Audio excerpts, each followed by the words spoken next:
Betapa baiknya Tuhan itu, rasakan dan nikmati kasih setia Tuhan. Kejaplah dan lihatlah betapa baiknya Tuhan itu, rasakan dan nikmati kasih setia Tuhan, kasih setia Tuhan. Syukur bagimu Tuhan, segala hormat bagimu Tuhan, Allah yang mengasihiku, Allah yang memeliharaku selamanya. Tertindas terkekang oleh masalah, saat prahara membangkitkan amarah, pilihan di hadapan bingung kurasakan. Pada kasih-Mu jawaban ku dapatkan. Hanya satu nama, hanya satu arah, berserah padanya hanya satu cara. Ku kecapi lalu ku resapi, kasihnya membara begitu berapi. Kejaplah dan lihatlah betapa baiknya Tuhan itu, rasakanlah kasih setia Tuhan, kasih setia Tuhan. Syukur bagimu Tuhan, segala hormat bagimu Tuhan, Allah yang mengasihiku, Allah yang memeliharaku. Syukur bagimu Tuhan, segala hormat bagimu Tuhan, Allah yang mengasihiku, Allah yang memeliharaku, Allah yang mengasihiku, Allah yang memeliharaku selamanya.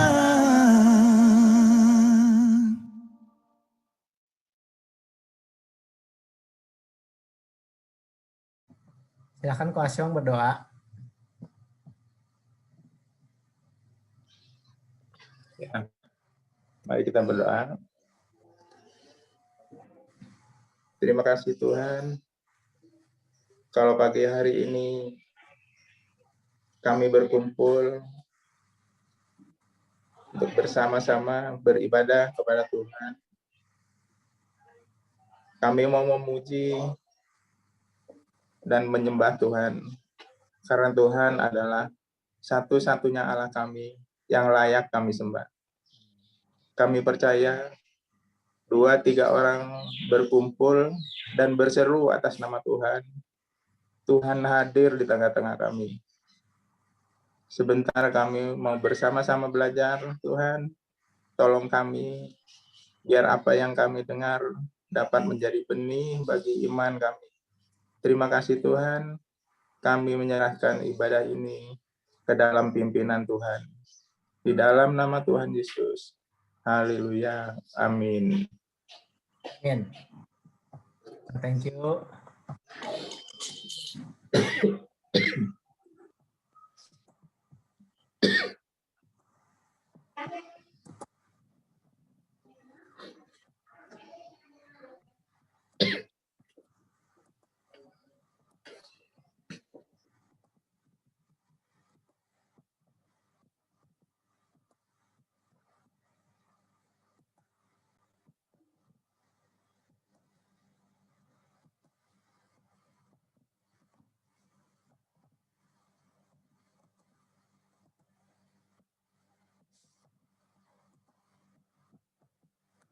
Ya, selamat pagi rekan-rekan semua. Kita pagi hari ini akan belajar tentang God is good. Tuhan itu baik. Ya, kita mau belajar kenapa dan memahami supaya kita memahami bahwa Tuhan itu baik. Ya, kita tahu bahwa memang Tuhan itu baik, tapi tidak semua orang bisa memahami bahwa Tuhan itu baik pada saat mengalami sesuatu yang tidak nyaman, sesuatu yang boleh dikatakan tidak mengenakan kita. Nah, pada pagi hari ini kita mau belajar bahwa kenapa Tuhan itu baik dalam keadaan apa yang kita terima itu baik maupun keadaan yang kita terima mungkin saat itu seolah-olah tidak baik terhadap diri kita. Namun dengan pemahaman pagi hari ini kita akan bisa tetap mengatakan bahwa Tuhan itu baik. Ya. God is good, Allah itu baik adalah itu adalah sifat atau itu adalah dirinya. Jadi Allah itu Allah yang kita sembah, yang kita kenal di dalam Yesus Kristus itu adalah Allah yang baik. Kenapa? Karena dia memang dirinya adalah dirinya atau sifatnya atau karakternya itu adalah Allah yang baik. Nah, di dalam Lukas 18:19 dikatakan bahwa Yesus menyatakan tak seorang pun baik daripada Allah sendiri. Jadi hanya Allah lah yang baik. Nah, kebaikan adalah dirinya dan dia tidak mungkin sebagai Allah mengingkari sifatnya sendiri, beda dengan manusia. Nah, Allah kita adalah Allah yang baik dan dia akan selalu melakukan di dalam dirinya adalah kebaikan dan kebaikan. Allah adalah terang dan di dalam dia sama sekali tidak ada kegelapan. Bahwa Allah selalu bertindak sesuai dengan apa yang benar dan yang baik. Jadi dia tidak dapat melakukan sesuatu yang tidak benar. Kenapa? Karena memang dasarnya adalah Allah yang baik. Jadi sesuatu yang mustahil kalau Allah melakukan sesuatu yang tidak baik. Ya. Allah adalah tolok ukur dari kebaikan itu sendiri. Oke. Sebentar, Kos. Ya. Nah, di dalam Mazmur 34 ayat 9 dikatakan, kecaplah dan lihatlah betapa baiknya Tuhan itu. Berbahagialah orang yang berlindung padanya. Nah, untuk bisa memahami bahwa Tuhan itu baik, maka di Mazmur 34 ayat 9 dikatakan kecaplah. Arti dari kata kecaplah artinya kita harus mengalami atau kita harus mencicipi, mengalami bersama dengan Tuhan bahwa ada banyak kebaikan Tuhan yang terjadi di dalam hidup kita. Saya yakin rekan-rekan di sini pernah yang mengalami kebaikan Tuhan. Ketika teman-teman di dalam satu perjalanan hidup kita berpikir dari sepanjang hidup, mungkin dari masa kecil, masa muda, sampai saat ini tua. Saya yakin setiap kita banyak mengalami hal-hal yang baik daripada Tuhan. Nah, ketika kita mengalami hal-hal yang baik, artinya kita mencicipi. Dikatakan kecaplah, alamilah tentang kebaikan Tuhan. Alamilah tentang apa yang diberikan Tuhan di dalam kehidupan kita, entah apapun juga. Dan kita harus belajar mengecap kebaikan Tuhan itu sendiri. Dan yang kedua adalah lihatlah. Artinya apa? Mengertilah, yakinlah bahwa apa yang ada di dalam kehidupan kita itu adalah semuanya dalam satu konteks kebaikan Tuhan. Dalam satu konteks di mana Tuhan adalah baik bagi hidup kita. Mungkin pada saat kita mengalami privilege atau kekhususan di dalam hidup kita, misalnya contoh orang lain di PHK, kita enggak. Itu adalah kebaikan Tuhan, di mana kita diberikan satu kepercayaan lebih oleh Tuhan untuk mungkin untuk menjadi saluran berkat. Kalau satu saat kita mengalami yang namanya PHK misalnya seperti itu, tapi yakinlah dikatakan bahwa itu pun adalah kebaikan Tuhan. Karena apa? Karena Tuhan akan punya sesuatu rencana di semua bidang. Di tiap semua bidang dan di setiap kehidupan kita secara unik di dalam kehidupan kita. Jadi di dalam Mazmur 34 ayat 9 Daud mengatakan kecaplah dan lihatlah betapa baiknya Tuhan itu. Daud pernah mengalami sesuatu yang buruk. Daud pernah mengalami sesuatu yang baik. Maka dia bilang kecaplah dan lihatlah. Nikmatilah, alamilah dan mengertilah betapa baiknya Tuhan. Dan oleh sebab itu berbahagia orang yang berlindung adanya. Nah, ini proses kesulitan yang dialami Daud. Saya tidak akan ceritakan cerita itu. Ya, waktu singkatnya adalah Daud mau jadi raja dan dikejar-kejar oleh Saul dan itu seperti seorang buronan dan betapa sulitnya. Tetapi Daud bisa melihat di akhirnya bahwa itu semuanya adalah kebaikan bagi dia. Nah, juga satu peristiwa Yusuf Ya, kita tahu sejak dia mimpi, dia dibuang ke sumur, dia dijual, dia difitnah, dia dipenjara. Tapi ujungnya ternyata Yusuf menjadi seseorang yang luar biasa yang dipakai Tuhan untuk menyelamatkan bangsa Israel di tengah kelaparan. Jadi katakan bahwa God is good. Tuhan itu baik all the time. Di semua setiap waktu, all the time God is good. Di semua waktu Tuhan itu baik. Walaupun kita sedang mengalami yang tidak nyaman. Mazmur 100 ayat 5. Sebab Tuhan itu baik. Kasih setianya untuk selama-lamanya. Dan kesetiaannya tetap turun-temurun. Daud mengatakan bahwa sebab Tuhan itu baik. Kasih setianya untuk selama-lamanya. Dan kesetiaannya tetap turun-temurun. Ya. Apapun yang terjadi pada saat kita mengalami ketidaknyamanan. Katakan bahwa Tuhan itu baik. Saat Ayub gagal paham waktu dia dicobai, di awalnya dia memahami bagaimana apa yang terjadi itu izinnya Tuhan. Tetapi dalam satu penderitaan di tengah-tengah dia mulai berpikir, dia mulai gelisah, kok kenapa? Ada banyak masukan kiri kanan. Sampai satu saat di Ayub 30 ayat 21 dikatakan, Engkau menjadi kejam terhadap aku. Engkau memusuhi aku dengan kekuatan tanganmu.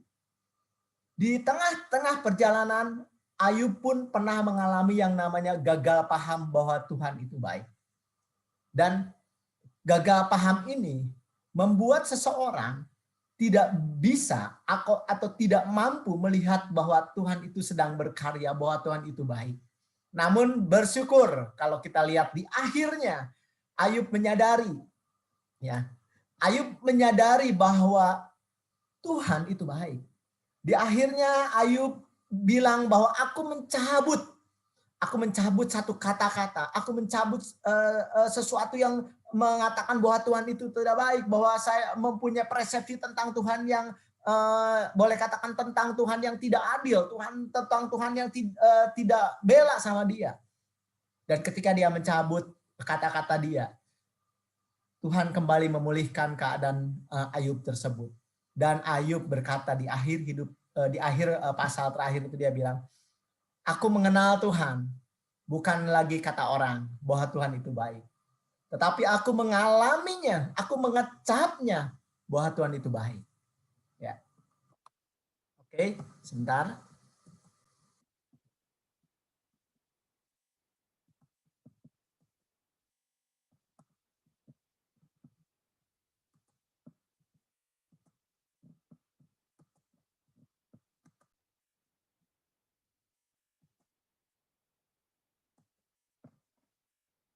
Ya, jadi dikatakan bahwa Ayub pun di akhirnya dia bilang bahwa aku bukan lagi mengenal Tuhan itu, bahwa Allah yang baik itu kata orang, tetapi dia alami sendiri. Kita yang sudah pernah mencicipi kebaikan Tuhan, ya, tentunya kita semua pernah ya mengalami kebaikan-kebaikan Tuhan.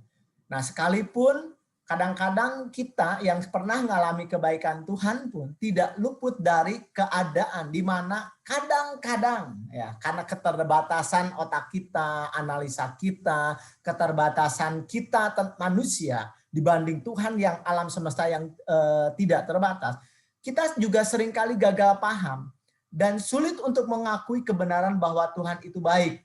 Pada saat banyak kalau saya lihat secara beberapa orang banyak bertanya, ya mungkin beberapa rekan-rekan juga pernah dengar, masa pandemi ini begitu cukup lama, orang mulai bertanya di mana Tuhan, di mana kalau kita berdoa kok nggak dijawab-jawab, di mana Tuhan yang berkuasa, di mana Tuhan yang menyertai itu di mana? Orang mulai bertanya, orang mulai meragukan tentang kebaikan Tuhan. Tuhan, kenapa kalau Tuhan baik kok saya menderita? Kenapa kok Tuhan baik, kenapa usaha saya hancur? Kalau Tuhan baik, kenapa harus terjadi sakit penyakit? Kalau Tuhan baik, kenapa keluarga saya berantakan? Kalau Tuhan baik, kenapa ada hal-hal yang buruk menimpa hidup kita? Seringkali kita juga yang pernah mengalami, mencicipi kebaikan Tuhan, itu gagal paham, mengerti tentang Tuhan itu baik. Waktu papa saya sakit, ada beberapa orang berdoa dan tapi tetap papa saya tetap sakit dan akhirnya dipanggil Tuhan. Mungkin kalau orang yang gagal paham tentang Tuhan, kenapa saya udah berdoa, saya sudah meminta Tuhan tuh kesembuhan, tapi tetap Tuhan itu tetap dipanggil Tuhan. Papa saya tetap dipanggil Tuhan. Tetapi orang-orang yang memahami bahwa Tuhan itu baik, nanti saya akan jelaskan, dia akan tetap apapun yang terjadi, apapun yang dialami, itu semuanya di dalam sebuah rencana Tuhan yang sangat absolut dan di dalam kebaikan yang dia punya pandangan Tuhan, bukan lagi pandangan diri kita. Pengkhotbah 7 ayat 8. Akhir suatu hal lebih baik daripada awalnya. Panjang sabar lebih baik daripada tinggi hati. Yang saya highlight adalah yang kuning. Akhir suatu hal lebih baik daripada awalnya. Jadi ketika kita mengalami sesuatu yang tidak nyaman pada saat ini, saya mau katakan bahwa percayalah bahwa pada akhir hidup, pada akhir daripada pengalaman di akhir kita itu pasti baik. Tuhan akan melakukan yang terbaik di akhir. Nah, jika saat ini terasa belum baik, kalau kita mengalami kok kenapa masih begini, masih begini. Saya mau katakan kalau lihat di ayat pengkhotbah, artinya kita ini belum selesai. Masih perjalanan kita masih panjang. Namun yakinlah bahwa di akhir pasti baik. Bahwa di akhir kita akan menemukan sesuatu yang baik. Seperti Ayub. Ya, tadi mau katakan mungkin Yusuf pernah sempat terbersit di hatinya. Kok kenapa ya saya ngalami begini? Padahal Tuhan mau ngasih visi yang besar. Tapi kok kenapa saya mengalami penderitaan yang cukup panjang? Kalau nggak salah sekitar 15 tahun. Bukan waktu yang singkat. Ayub mengalami diperkirakan sekitar 3 bulan. Dia mengalami satu penderitaan habis-habisan. Tapi pengkhotbah katakan, akhir suatu hal lebih baik daripada awalnya. Sesuatu yang sepertinya buruk, sesuatu yang sepertinya tidak baik. Namun di ujungnya kita kalau kita baca Alkitab, di akhirnya mereka mengalami sebuah kebaikan Tuhan. Dan kita bisa melihat tarik garis merah. Oh, ternyata Tuhan punya rencana yang lebih baik. Oh, ternyata Tuhan punya sesuatu yang luar biasa untuk hal yang baik bagi kita. Entah karakter, entah kesabaran, entah kita bisa mengenal Tuhan itu luar biasa. Tidak mampu kita pahami dengan pikiran kita bahwa dia punya planning yang lebih baik daripada kita punya planning. Seperti itu. Oleh sebab itu, percayalah bahwa Tuhan itu baik. God, bahasa Indonesia sajalah ya. Ini perkataan daripada seorang hamba Tuhan, ya, seorang hamba Tuhan di abad ke-19, ya, di abad ke-19, seorang hamba Tuhan Gereja Baptis. Dia bilang begini, Tuhan itu terlalu baik untuk berbuat yang tidak baik. Jadi tidak mungkin Tuhan yang punya karakter yang baik itu akan berbuat yang tidak baik, ya maksudnya. Tuhan itu terlalu baik untuk berbuat yang tidak baik. Tuhan itu terlalu bijak untuk membuat kesalahan. Saat kita tidak dapat melihat tangannya atau pertolongannya, kita harus percaya pada hatinya. Tuhan itu terlalu baik untuk berbuat yang tidak baik.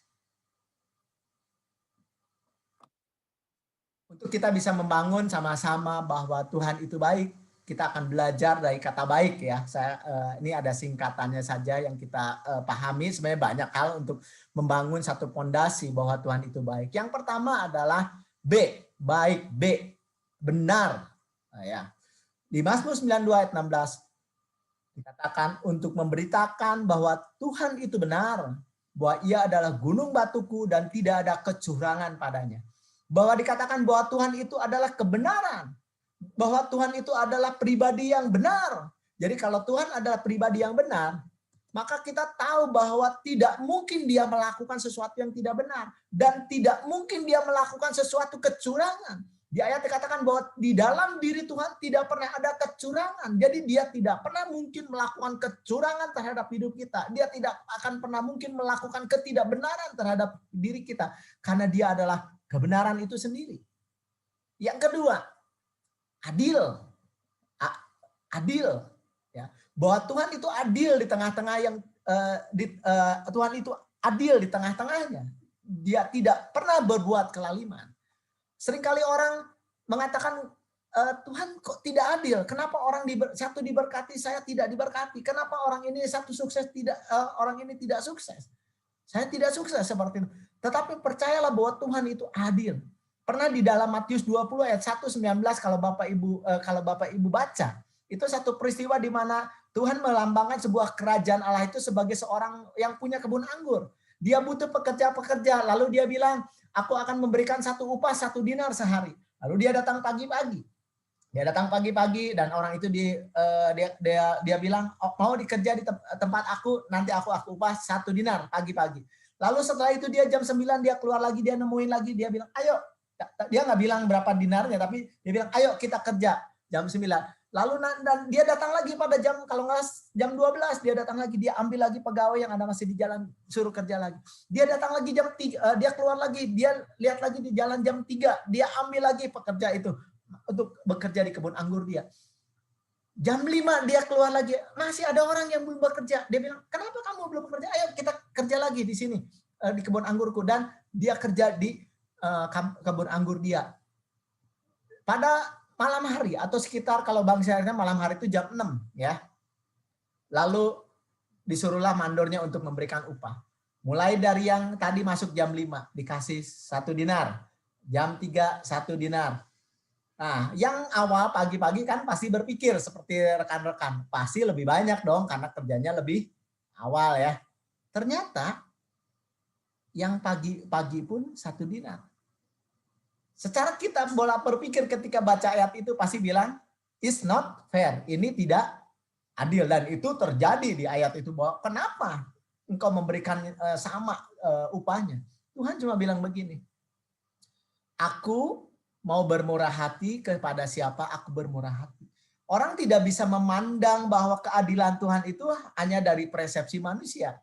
Bahwa Tuhan itu adalah adil. Dia adil terhadap janji bahwa dia bilang bahwa 1 hari, berapapun jamnya, dia akan upah 1 dinar. Itulah keadilan Tuhan.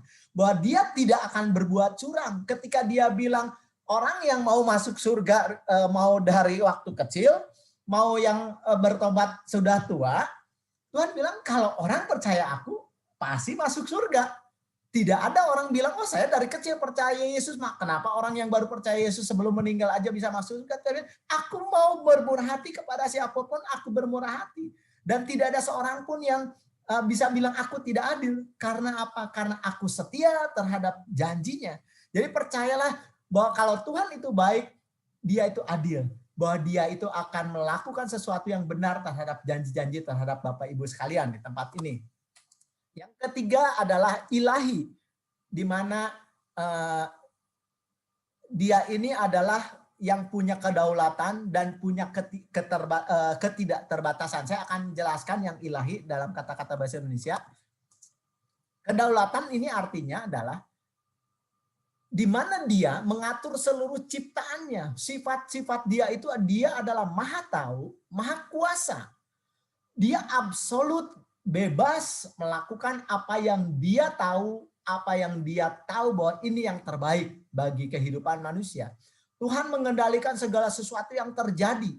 Dan karena sifatnya maha tahu, karena sifatnya maha kuasa dan sifatnya maha baik, dia tahu apa yang harus dia lakukan yang terbaik. Walaupun manusia tidak mampu melihat, kadang-kadang tidak mampu melihat itu karena keterbatasannya.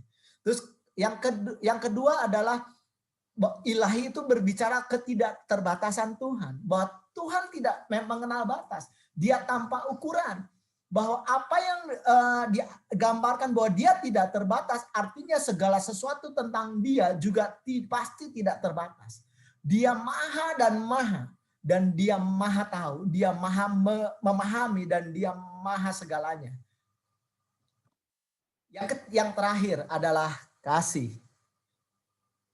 Tuhan itu baik karena dia adalah pada dasarnya kasih. Kita telah mengenal dan telah percaya akan kasih Allah kepada kita. Allah adalah kasih. Dan siapa tetap berada di dalam kasih, ia tetap berada di dalam Allah. Dan Allah di dalam dia. Kesimpulan, rekan-rekan, Bapak Ibu semua di tempat ini, kecaplah dan lihatlah betapa baiknya Tuhan.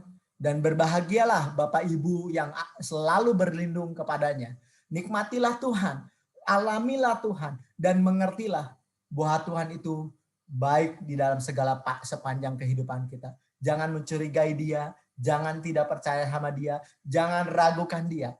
Dia sifatnya adalah baik. Puji Tuhan. Terima kasih. Pagi hari ini kita akan tutup dalam doa terlebih dahulu. Tuhan, terima kasih. Kami bersyukur untuk firman-Mu buat kami mengerti, memahami bahwa Tuhan adalah Allah yang baik. Dan kami mau Tuhan, di dalam perjalanan hidup kita, kami boleh memahami, mengenal Tuhan bahwa Engkau adalah yang baik. Sehingga kami akan selalu bersyukur, akan selalu mengatakan bahwa Tuhan terima kasih untuk apapun yang terjadi di dalam kehidupan ini, di masa pandemi, di masa yang sulit, kami tetap mengatakan Tuhan adalah baik. Karena Engkau sifatnya baik. Dan Engkau di dalam dirimu adalah kebenaran, tidak ada kecurangan di dalam hidupmu, bahwa Engkau adalah Allah yang adil, bahwa Engkau adalah Allah yang berdaulat dan berkuasa, dan tidak terbatas, dan bahkan Engkau memiliki kasih yang besar bagi kami. Terima kasih Tuhan untuk firman-Mu pagi hari ini. Buat firman-Mu pagi hari ini mencerahkan bahwa Engkau adalah Allah yang baik. Engkau adalah God is good all the time. All the time, God is good. Thank you Tuhan. Hanya di dalam nama Yesus kami berdoa mengucap syukur. Amin. Puji Tuhan.